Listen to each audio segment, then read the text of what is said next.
This is INCRadio, DCEM 954, the voice of truth, the official radio station of the Church of Christ or Iglesia ni Cristo.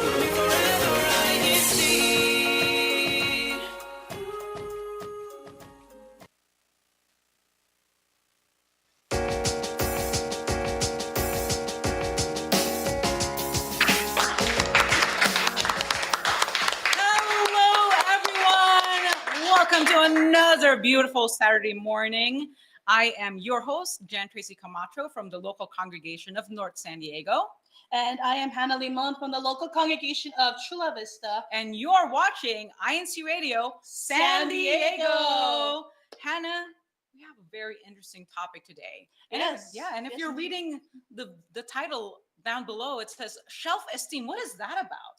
Well, Tracy, for those who think about shelves, where else can you put other things but collectible items? That's right. Yeah. We're going to talk about collections. And, I really like collecting things, but what I like collecting the most are your comments in the live chat.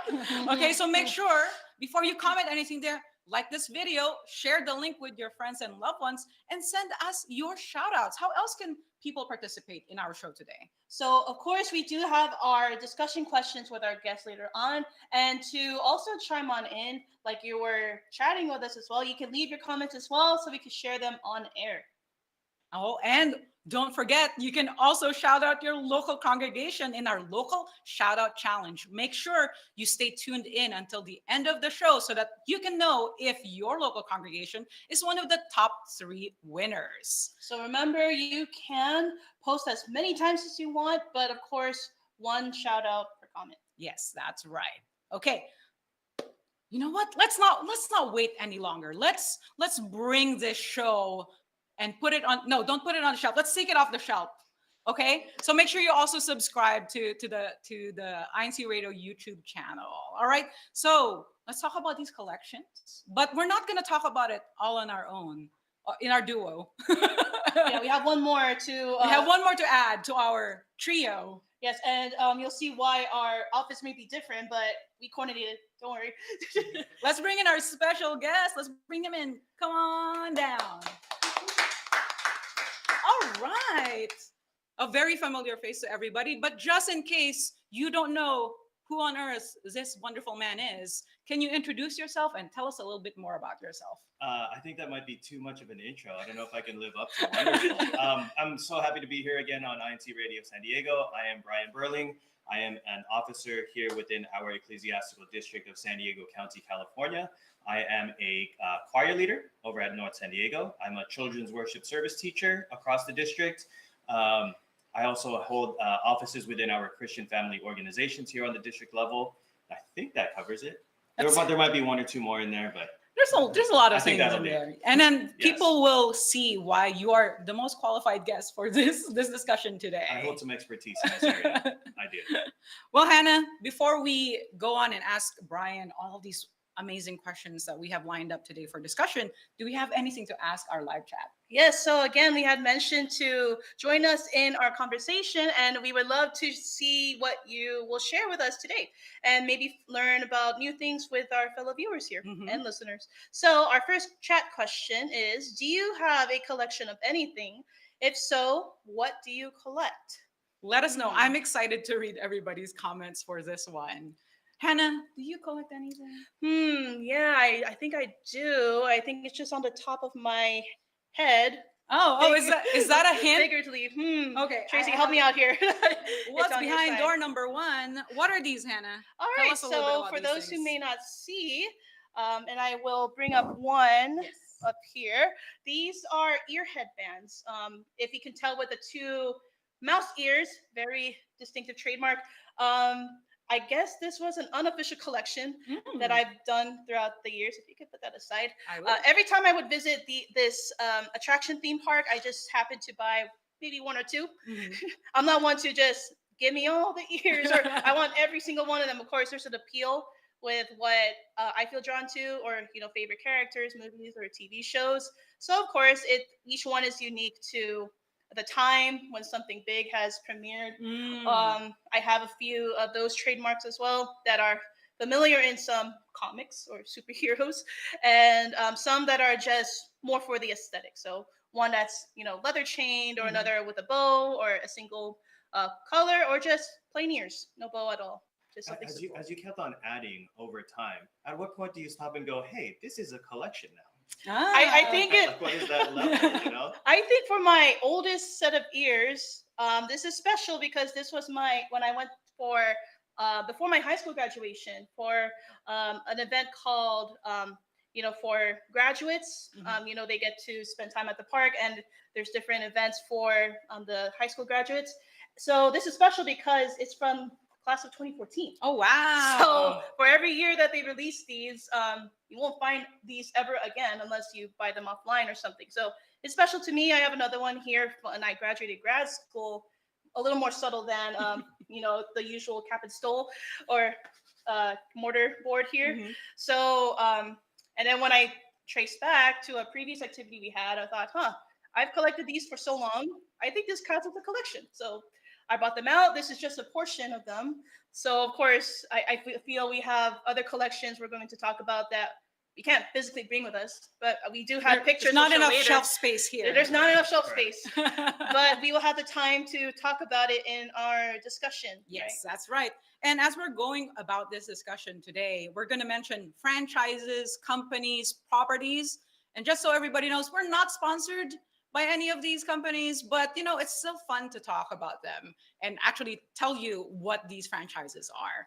Brian, here's our first discussion question for you. What sparked your interest in collecting, and how did it all begin? This is your collector origin story. Well, it probably would help to let everybody know what I actually do collect. Yes. And it's actually it's very varied. I do video games, movies, but the largest portions of my collection are comic books and action figures. Right. So I think the true origin of it would have been Saturday morning cartoons or after school cartoons, right? Coming home after school, turning on, seeing what cartoons were on. I loved the stories. I love these characters that I grew up with in the 80s. A lot of them are still around to this day. Transformers, He-Man, G.I. Joe. My generation, at least the males of my generation, very familiar with these properties. And I loved seeing these. Like, I wanted to continue their stories. I would watch them on TV. It's only a half hour. I want the stories to continue, right? So if I was able to get these toys, I was able to get more of that. Yeah. I would get the comic books, the spin-offs, and get more of these stories. So I've always had this innate love for storytelling. And I've always felt like my collection, this hobby of mine, is a way to expand on those stories. That's great, because I love how you said that the collection represents a continuation of the story, especially in that era where you didn't have streaming services. You couldn't just binge watch one episode after the other. I had to wait until the following Saturday to continue the story. And what bridges that gap? It's all of this stuff. And I'm like, I wonder what's going to happen in the next episode. Correct. Now you're like thinking about, what could possibly happen next? Was this something, you mentioned it earlier, it's something that stemmed from childhood, Saturday morning cartoons. Absolutely. As I was growing up, as you said, we couldn't have everything on demand, right? So it was scarce. Yes. And because it was scarce, I wanted more. So now I've been trying to spending my entire adulthood going for more, right? So when my dad would go, he was in the U.S. Navy. So he would go out on his deployments and whatnot and be away for months at a time. And he would always come back with some stack of goodies. And he would have a stack of comics every once in a while. But I didn't have access to these comics. They would be like issue 35, just random in the middle of a story. So I wanted to know the before, I wanted to know the after. So then when I was finally grown up and I got a job in college, now I have some disposable income. And it all kind of fed into that. It was way back in the year 2000, the first X-Men movie had come out. Right? And I was like, okay, I got some money. I want to get back into this stuff. At the time, X-Men issue 100 had just been released. I asked some buddies of mine, hey, is this a good jumping on point? They said, yeah, go grab that. And then it all just blew up from there. That's about 25 years in the making, if I did the math correctly. Is that considered vintage now? It might be. Possibly. Yes, we can see. I can see some familiar franchises. Franchises, yes. And we see some of those movies making a comeback this year. I mean, I just watched 2 movies last week that were all in the superhero genre. Hanno, do we have any comments that we can read right now? Yeah, so again, we want to know what kind of collections you collect out there and what they are. So Ryan has mentioned director Jeffrey got me on action figures from Star Wars and Marvel, so not sponsored. So very 2 well-known franchises out there. Tara Lynn says, my husband has various fandoms. Add that to your vocabulary. His original is Batman. We are not sponsored, so I like to get him custom things to add to his collections. National City. And from Princess, I collect stationery. I do too. I have a collection of papers and journals, and I just think, I don't know if anybody else does this, where I just collect all of these wonderful, beautiful notebooks, but I never write in them. That's hard, right? Because now it becomes, do I use the things that I'm collecting? Yes. Because then they go away. I just don't know if I'm like, I think my thoughts are not important enough to put in this paper. Just to look at. You have to justify the thinking to put it in there. What else are people saying? Hannah? Ryan also added, I had my first bobblehead from the MLB baseball team, not sponsored. It's Standard Bogarts in an X-Wing. Oh, Wow. Yes, totally not sponsored. I love how everybody in the chat is also just like giving us the disclaimer for us to read. Brother Jared Paskiewicz says, I collect and build Legos in my spare time. EC. Oh, I think that's another collection I've had too. But it's just, I don't have the space. Where do I put it? Do I just disassemble it and put reassemble it back it in the later? bin? Yeah. Because they've gotten so big now They're too, very right? intricate. Yeah. Yes. I have a few that are in storage. I have several, Brother Ryan mentioned X-Wings. Mhm. I have 2 full-size Lego X-Wings. There's some right here. That are in Are storage. those X-Wings by chance? I didn't see any X-Wings in there. There's something look like a spaceship. Yeah, something that. Okay. Yes. I see a Jedi Starfighter. I see what I think is a There's a stormtrooper in there. Yeah. Yes. Sister Jonah says, belated happy birthday, Sister Terlyn, happy Happy birthday. Yes, and Edith and Yonko, this is unique. I used to collect miniature bells. I enjoy the different designs and sounds they make. CV. Bells. That's very cool. Anything could be a collection. So ding ding, maybe an idea for those who are looking into starting a collection. Brother Jeffrey says, sounds good. Sounds good. Jolie and Letty Alda says, stamps collection. Yes. I feel like that's kind of like from a different era of collecting, you know, like stamps. I do have a coin collection as well, like old coins. And I recently looked at it when I visited home, and my brother's like, you should get this appraised. Right. That's kind of where there's this line of how long do I hold on to it? Yeah. It's interesting. Do I do something with this other than enjoying the act of collecting and keeping them? Right. Having Collecting it dust. to have it. The collection is collecting dust. Jokes aside. Oh, I think this was interesting. Maybe some others can attest.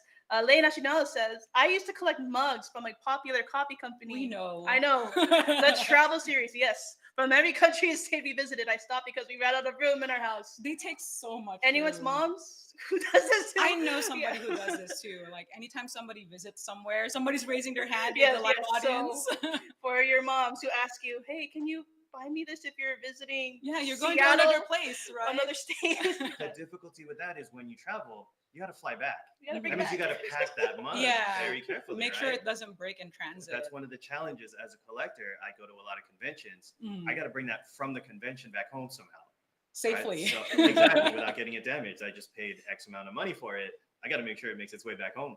So shout out to all those who, take extra care, especially for your moms who ask you to bring those mugs. Mugs, yes. Cynthia Papa says, good morning, INC Radio San Diego viewers. I'm not a collector, but definitely married to one. I do remember going to comic stores in National City with him and cousin Bob. Brian knows what he collects. Yes, Very much so. We're just getting to the tip of all these discussions. We're learning more. And we have here from Brother Jared Paskiewicz. I used to collect different money from other countries, but kept spending instead of keeping. There. I mean, it was a collection, even if briefly. Yes. Patrick says, I've been collecting sports cards since 1990, and I'm pretty sure I'm well over a few 100,000 sports cards from various sports. All That right. takes a long time to do that. Yes, the dedication. And Alexa Ladriano, someone from the, the Binny organization or those a little younger in high school, I collect stickers watching from National City. Thank you for Yes. watching. So it's not just something that the older people do. Everybody. I think Yes. in our past activity that we held in April, there were a few younger brethren who were showing off their collections, like figurines or little plush keychains. Yes. I know that was remember trending. one of our younger brethren brought in a Godzilla collection. Oh. That was so awesome to see. Yeah, the Very cool. classic movie monsters out there. Yes. Mhm. Oh, Director Jeffrey says, Brian usually is buying stuff for me from conventions. If you got the hookup or the connection from there, yeah, why not? Oh, There's there's some more more, comments. Jay Del Cruz says, I'm collecting quarters from the 50 states. Oh, Oh, nice. that's a good collection That's to have. an investment indeed. I just got that. I just Okay, got give me a that. second. Please Give me get a my second. joke. I got there. Yes. Well, we rang the bell from earlier. And from Michelle Pavletti, who's with us in studio, I inherited a coin collection from my papa. Yes. So maybe it could have been something passed down and Yes. continue the tradition. All right. Wow. I enjoyed reading those. I know. But we do have more in store. So Yes. just wait. So Speaking far, of more in store, what's Yes. the next chat question? for our next one, again, we want to hear more from you. Which part of collecting do you enjoy most? Is it A, the hunt, going all your way to find that certain item? B, the display, making it all nice, removing the dust so it doesn't be part of your collection. C, the nostalgia. So, from the time period or when you used to be younger, when that collection was trending at the time. Or D, all of the above. Let us know. So the hunt, the display, or the nostalgia. What is it for you, Brian? Of those choices, I would say the display and the nostalgia, Mm. because I love how my stuff looks on the shelf. That's one of the criteria that I use. Like, how is this going to look on the shelf? Do I have other stuff that would complement it or even contrast against it? I like having maybe similar figures next to each other. I also like maybe a hero next to his villain next to each other on a shelf, right? Superman and Spider-Man. Yes. It's a crossover right here that we're seeing. So the display is one, as I had mentioned, the nostalgia as well, because it is rooted kind of in my childhood, in that storytelling that I love. The hunt has been a piece that has kind of fell off for me since the advent of online auction sites. Ooh, yes. So when I was growing up, it was much harder to find what I was looking for. The reason that I go and buy stuff for our director, Jeffrey, I buy these for him at the convention because sometimes that's the only place that they're available, right? So you got to be on site. And there are, fortunately, I've been blessed enough in my life to have opportunities to go to a lot of the different conventions all across the country, and even in some other countries. So I'm finding these rare pieces that I'm able to get. That has been, that's what I had while I was growing up. But now with the advent of auction sites, you can just wait till after the convention. Somebody's going to resell it later. The hunt is not as exciting as it used to be. So that is a piece that has kind of fallen off. There is still an element to it, though, in that I don't like to pay full price for stuff. Yeah, and if you're waiting for it to show up on an auction site, somebody's going to bring that price up and up. Yes, right now you have competition really pushing up that price. So the hunt for me is not just can I find the item I'm looking for, but can I find it for a price that I'm happy paying? That's a piece of it as well. Yeah, it's part of the investment, right? Of course, you want to, if someone is reselling it, I think for one of my ears, they were no longer selling the first edition of this certain ears headband that I was looking for because it sold out because of the movie that was trending that year. But I think this was the first, I went out of my way to go back on a site and buy something that someone was selling. And it's in good condition, but at the price that it was reasonable. Can't lie. Not the same as if you not were the there. same if I were there, but of course it depends on the value because it sold out so fast because of the popularity. Yeah. So of course part of there is a hunt, but it's a matter of the timing too. So of course it's a matter of, is this worth the investment of the time to get this item or can I wait a little later? I think that's something I take into mind with this collection that I have I here. mean, with all of these things that you have to consider, Brian, how do you choose what to add to your collection? Is it more about, the sentimentality or the value or the rarity? We were talking about it earlier, right? Like the hunt for something that's exclusive, like, or is it something else? Like, how do you decide what to bring into your collection? It's absolutely that personal connection for me. Do I have some sort of emotional attachment to this character, to this story, to this book, to this movie, to this video game, whatever it might be? There's a lot of people that go, oh, you love comic books, you must really want this particular issue. I never read that. I don't know who these characters are. So even though it's valuable, that's not, that wouldn't spark joy within me, right? To use a common phrase. With that, I make this distinction between collectors and investors. So within the space, particularly within action figures and comic books, there are a lot of speculators who will purchase an item with the intent to later resell it. I know that if I get this now for $40, if I get it appraised, that's going to cost me another $40. I can sell it later for $200. I'm not that guy. There might be like this elitist, purist part of me that's a little bit judgy about the investor, because I'm the collector. I want to have it because I love it, because I have some sort of connection to it. So that's how I decide, does it have something beyond just a monetary value for me? Does it have that thing when I look at it, it's going to remind me of this story or even of this time in my life? I know that I watched that movie when I was 19, waiting in line at midnight, right? Now that object on the shelf reminds me of that thing. Yeah. So that's what I'm looking for. There's like a connection to an event that happened. Yes. And I guess like this is something that came up in discussion. But I see there's some things on like the pictures that everyone is also seeing. There are things that are still in boxes or in their blister pack. And then there are things that are outside of their packaging and they're just, being posed in all sorts of like fun and wacky ways. So do you like keep things in boxes, or do you just like, I'm excited to open this thing? Sometimes. And again, that goes back to when people see it on the shelf in a box, the assumption is, oh, you want to keep it in the box so that you can resell it later. It's pretty widely known that if you are able to sell something in the original box, it is worth more when you do try to do that resell. For me, it comes down to, does it look better in the box, right? Is it cool? Sometimes a lot of these companies really put a lot of time and effort into the packaging that they're using. And so it looks cool. Yeah. It feels like a bit of it's like the journal for me. It's like, I don't want to ruin the journal by writing it. It's nice and pretty. I don't want to crease it with my pen. Yeah. Right. So does it look better inside or outside of the box?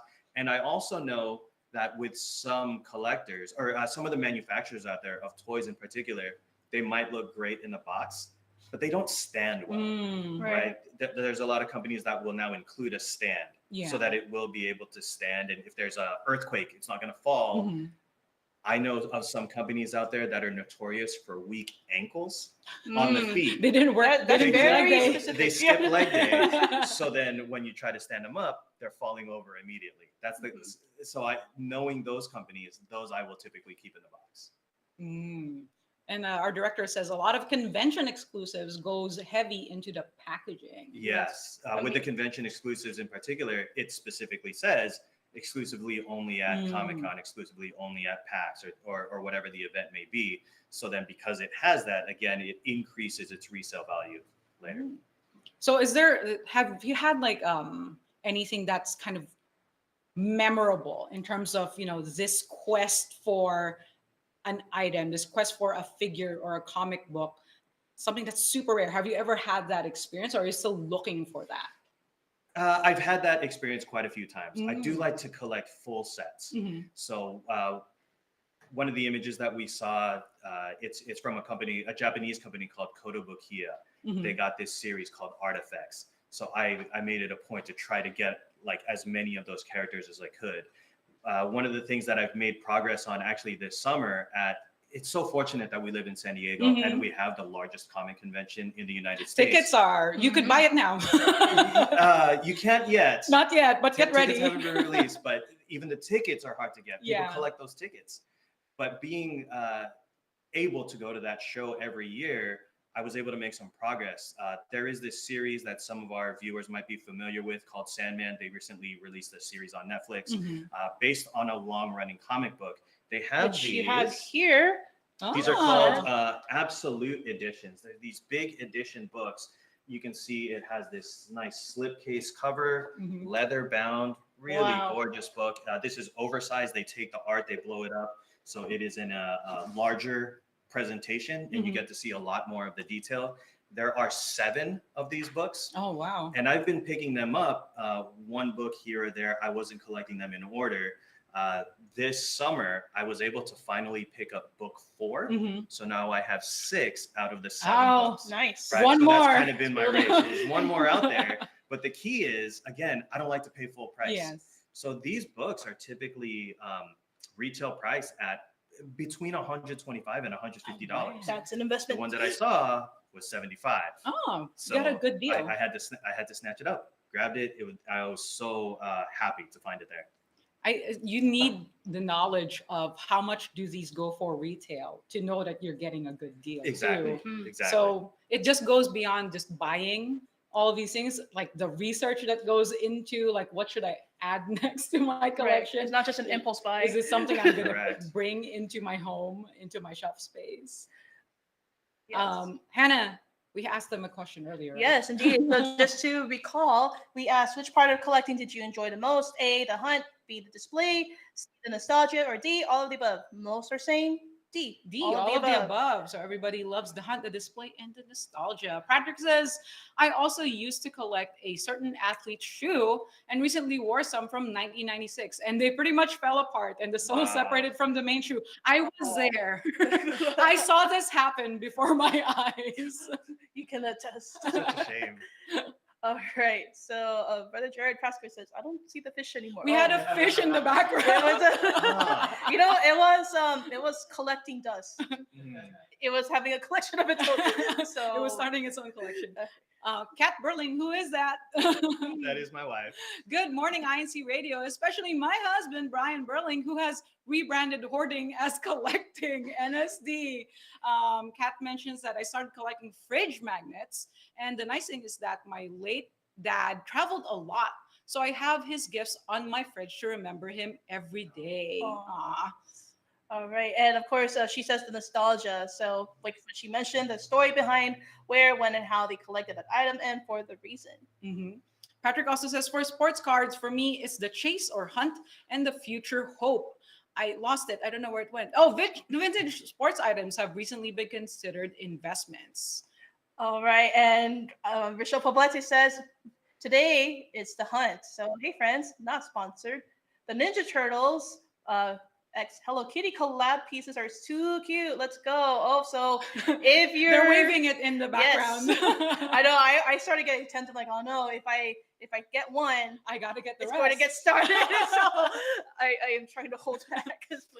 So what did Princess say? Princess says, see, a lot of my figurine collection has grown throughout my relationship with my husband. Hey, Justin. I remember a lot of the moments we brought a figurine together, or he sent it to me, or he won it in a crane game. Oh. Those places are dangerous. Don't go into the place with the crane game. Once you start, it doesn't stop. The hunt, right? It's not great for your wallet. What's another chat question that we can ask them? All right. So I feel like we threw out a few ideas out there, especially like one collaboration. Maybe your kids want to start, or maybe you saw a few examples from in the chat. So if you could start a collection today and there are no budget limits, what would it be and why? What would it be and why, Hannah? Honestly, money is no object. It would be more ear headbands. There are a few that I had to consider, like, am I going to wear this often to the parks? Most times I would pick and choose which ones to wear. And there's been a few that they're no longer on the shelves. So I would have to find them on, from third-party sellers and whatnot. But if I had no budget limits, I would just, okay, you're coming with me. Just get it off. Don't gotta worry about it. No worries about it. So, but for me, because these are a little bit of, medium price, or depending on the item or when it was released, it's a little higher up there. It's just a matter of you got to pick and choose. Yeah. Well, I mean, if money was no object, Brian, there's a lot of things that you could probably add to your collection, but collecting is one part of it. right? What has collecting, the act of collecting, taught you, like about yourself, about patience, or even about the community that surrounds all of these activities that we're doing? I think what it has taught me about myself is that love for storytelling. I've always felt it. I mean, I went and got an English degree when I was in college. I've continued to consume every story I can in any format, whether audiobook, video game, story, movies. I love all of these things. And in being being such a big part of my life, it really shows. I've always had displays up in my offices, wherever I might work. If you come into my office at home, you see it immediately. And when people see that, it has built more connections for me. For instance, back in my old office, I had a set of action figures lined up on a shelf that were sculpted after this illustrator, Ed McGuinness, very famous comic book artist. They took his art and made an entire line of action figures based on his art. Now, this company that we were working with at the time, one of their reps had come into my door. He comes in the office. He says, wow, I have that exact set myself. So he had those same exact Ed McGuinness figures on his shelf. He pulled it up on his phone. He showed it to me. So we had almost an identical display. So immediately he and I hit it off. We became good friends. We're still in touch to this day. And he has been able to move on in his career. He is now the vice president of global licensing for Funko. Wow. Which many know as a popular vinyl toy company, right? So I've been able to make these connections with some pretty important, pretty influential people, not just him, but some others as well, through this community that we've built. So when I go to these conventions, part of what I'm doing there is also collecting friendships. I see what you're doing. So then we see each other. It's been months. We haven't seen each other since the last show. We catch up, have a good time together. And that for me has been an added benefit. I like that. You're collecting stories, but also collecting friendships. I made that up on the spot. That was great. That was great. That was the end goal. You know, the power of friendship. It's not the journey. It's not the collection at the end of it. It's the journey to get the collection. Yes. And the people that we pick up along the way. Yes. There you go. And one last reminder for everybody. We mentioned a lot of franchises, properties, shows. The happiest place on earth. We're not sponsored by any of these, but I love hearing from everybody in the live chat what they mentioned. I loved hearing about your collection, Brian. Do you have any last shout outs before we let you go? Shout out to my family. My wife already commented, excited to go connect with her a little bit later, along with our 3 kids. We'll love to see them, as well as I would love to, quick plug, join with any of our married brethren throughout the district. We are hosting a leadership seminar at the local congregation of North San Diego today at 3 p.m. We'd love to see you there. All right, let's give Brian another round of applause. Thank you so much. Thank you, Brian. All right. Woo, Tracy, I definitely collected more information about building up my collection. I know. Other new things we've learned. You know what else I like collecting, Hannah, other than friendships? I wonder, Tracy, what do you like collecting? Memories. Because here in San Diego, we have so many places to visit and so much food to eat. We're going to our next segment into sunny San Diego. All right. So actually, yes, into sunny San Diego. I think it's some parts, as you can see, in the beautiful San Diego coastline there. We're talking about brunch. Brunch. What is brunch for those who are not familiar? Yes, so it's a combination of breakfast meets lunch, and you get the best of both worlds. Brunch. So it's been popularized in the United States in the 1930s, so it's been around a while. It started out as a social event with the leisurely crowd, and it's now become a weekend staple for food lovers everywhere. So, of course, with San Diego, with this laid-back vibe and a love for creative cuisine, it's definitely a perfect place to indulge. So whether you're into sweet, savory, or somewhere in between, there's something for everyone on a good brunch menu.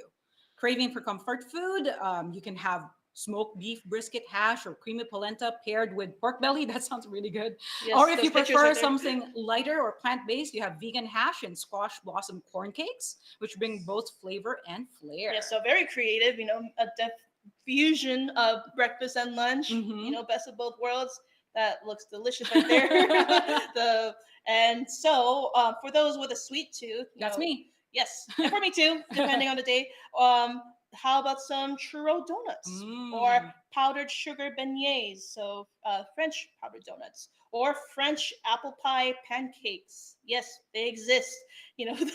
So really creative dishes, and they're just as dreamy as they sound. Yes, I'm getting hungry too. So of course you can't go wrong with the classic silver dollar pancakes or classic egg scramble either. You can enjoy it at 12 p.m. noon out here, right? Well, I mean, you could see on there that was the donut that we were looking at. But this place also has something, my favorite to order from this place. This is on Hillcrest, by the way. Is the French toast log. And it's a big slab of French toast. So we have a couple of other things to tell you, that the word brunch was first coined in 1895 by a British magazine. So that's add that fun fact to your back pocket for the next time you want to talk to somebody out on the street. Hey, did you know what brunch is and when it started? Hannah, I see something over there, but I don't think it's brunch. What is that? Well, the sun rises after you have to, eating breakfast, or you're eating breakfast. So of course there's something on the horizon. That's right. On August 10th, these are our future and past activities that occurred here in our district. On August 10th, we had the CWS Field Day at Liberty Station and TC Park. This was held at 3 p.m. What happened here, Hannah? So you can see here children from ages 4 to 12 engaged in some fun games, tugging out a rope or playing rock, paper, scissors, playing sack race. Mm-hmm. It was really fun, a nice sunny day with families. And, the children had fun with making new friends or bonding with current friends. That's great. And Brian sent this earlier that today, August 16, the Book Club Leadership Seminar at the North San Diego Place of Worship starts at 3 p.m. And tomorrow on August 17, we have our Unity Games Powerlifting Edition. So it's not too late to sign up or even volunteer. We do need some help and more participants, so it's not too late. So make sure to sign up with your Christian Family Organization officers. This will be tomorrow at 3 p.m. And on August 23, we have the Christian Brotherhood International UCSD College Campus Tour at 2:30 p.m. And then the anticipated musical evangelical mission on August 31st at Lincoln High School Theater. So this will start at 5 p.m., but registration would start around 4 p.m. So make sure to bring some guests, friends to enjoy this event. All right. And the most anticipated next month, September 1st, we have our Unity Games Volleyball Edition at Alliant University Gym. The check-in starts at 7:15 a.m. All right. So getting hyped. And of course, currently, right now, there is an INC Giving blood drive in the local congregation of Temecula Valley. And actually, I'm hearing something. Someone's What is that? Who is that? Oh, this just in. Jazz, what's happening right now? Hello, San Diego. Good morning, good evening, and good afternoon. I'm Jasmine Manonquil here in the local congregation of Temecula Valley, and we are having a blood drive. So that's our breaking news for today. Behind me is the blood mobile unit from Livestream, who we partnered with today, our local blood bank, in order to collect blood. And we also have a crew member with us. Hello, INCRadio San Diego, coming from Temecula. I just donated blood. Yes, she did. And look at her adorable little bandage wrap. They gave me a bow. So come out and donate some blood. You may or may not be aware, we have a national shortage of blood supplies, which is essential for the hospitals and healthcare facilities nationwide. So come out and join us. Every blood donation saves up to 3 lives. How do you feel? I feel great. Okay.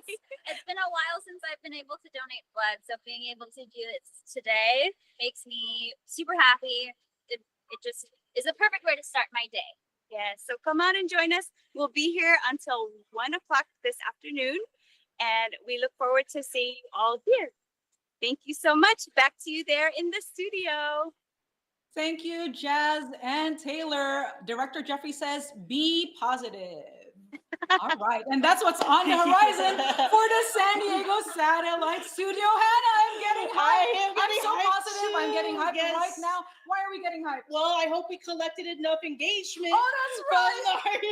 from our chat. But of course, this was from last week. So, of course, we are collecting your shout outs today so that we can announce next week. However, Tracy, in no particular order. In no particular order, here are the top 3 winners from last week's challenge. We have the local congregation of El Cajon. And next, the local congregation of Menifee. And finally, North San Diego. Let's go, LSD. Because all right. we have North San Diego in the house here. Yes, you're representing. We're here for you, and you're here for us every week. I'm so happy to see everybody in the live chat. And again, you can still keep leaving your shout outs while there's time on the show. I love collecting them too, because I'm the one who counts all of these shout outs at the end of the broadcast. That was such a fun discussion. I learned so much about what people collect bells. I didn't know that could be a collection. Yeah, you never know. And of course, it's from our fellow viewers in our district. So of course, it's fun to get to know everyone, especially here in INCRadio San Diego. That's right. Okay, that was so fun. Thank you for sending your shout outs and your comments. And thank you, Brian, for being our guest today. And we've run out of time. And I don't know, I just feel like I have to thank somebody for our broadcast today. We'd like to say our thank yous and farewells. First of all, Brother Eduardo V. Manalo, our Executive Minister, Brother Angelo Eranio Manalo, our Deputy Executive Minister, and Brother Wally Taray, our INCRadio Station Manager. We also want to thank Brother Matthew Capistrano, our Supervising Minister of San Diego County, Brother Alex Oñate, our Assistant Supervising Minister of San Diego County, and Brother Christian Cole, our District Multimedia Advisor. Up next is INCRadio Sacramento, but make sure you come back next week with us here on INCRadio San Diego. We're talking about fantastic fun. These are family activities. That's it, everybody. Stay safe, stay out of the sun, wear some sunblock. We will catch you on the next Wave. Brian, come in here. This is our collection of hosts and people. Woo! And waves. And waves. And the different waves that we're collecting. Thank you, everybody. Donate blood. Go to Temecula.